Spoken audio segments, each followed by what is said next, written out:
This is Laz Jr. Give me one favor, hit that subscribe button, subscribe to my channel. I would gladly appreciate it. Also, hit the like button because that helps the algorithm. I would gladly appreciate it. So, I'm gonna do a reaction to give you my thoughts on this video. It's pretty sad. Let's get into it. Of the 6-year-old Virginia boy who shot his teacher. His family is breaking their silence, speaking for the first time since the shooting. Janae Norman has the details. Good morning, Janae. Michael, good morning. This story had so many people talking. The family now saying their heart goes out to their son's teacher and that she selflessly served her students and thanking her for her courage, grace, and sacrifice. They say their family has been committed to responsible gun ownership and keeping firearms out of the reach of children. So there are so many questions that remain over how that gun got into the hands of a child. This morning, regret for the family of the first grader accused of shooting his teacher. Female victim, she's been shot in the abdomen as well as a through and through into the hand. The nation stunned earlier this month when Newport News, Virginia police responded to Rich Neck Elementary School for a 6-year-old who'd opened fire. The family now revealing in a statement to ABC News, our son suffers from an acute disability and was under a care plan at the school that included his mother or father attending school with him and accompanying him to class every day. The week of the shooting was the first week when we were not in class with him. We will regret our absence on this day for the rest of our lives. Police say the first grader took his mother's legally purchased 9mm handgun from home and fired one round at 25-year-old Abigail Zwerner as she taught the elementary students. It felt like something out of a really... It's so sad. And I mean, just when you think your children are not watching you, they're watching you.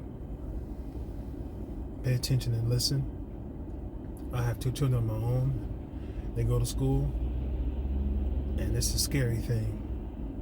You don't know what's going to happen in your school. That's why you keep your faith and trust in the Most High. Jesus Christ is who I live for.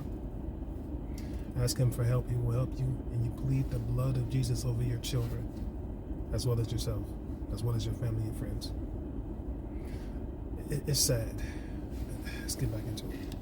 bad nightmare. Desiree Yvette's daughter was one of the more than a dozen children in that classroom.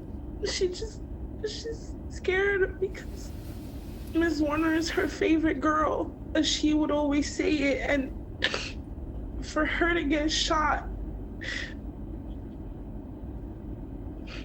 my daughter doesn't know anymore, like, who's safe, and she's scared that the people she loves will get hurt.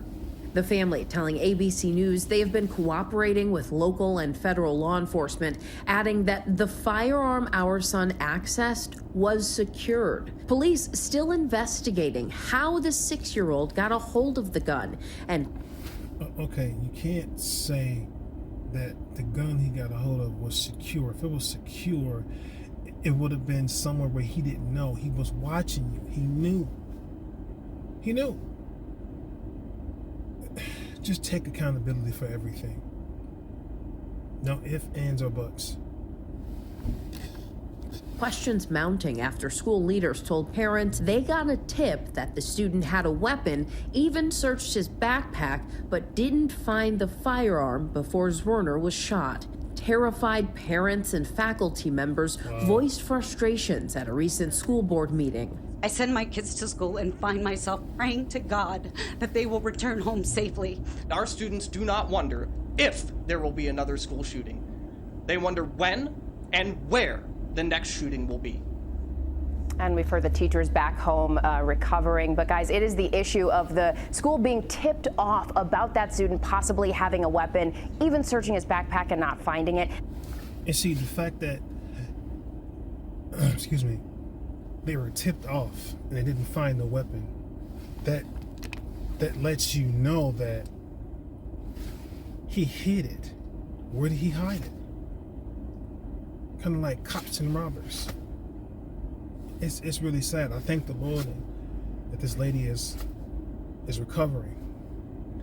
Who's at fault? Well, you gotta fault the family. just how I see it. They can't just get off of this. And this is not the first school shooting.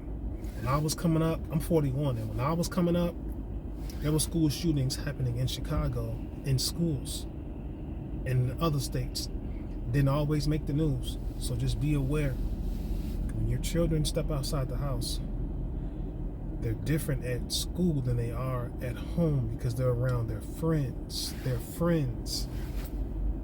So let me know your thoughts on this. God bless.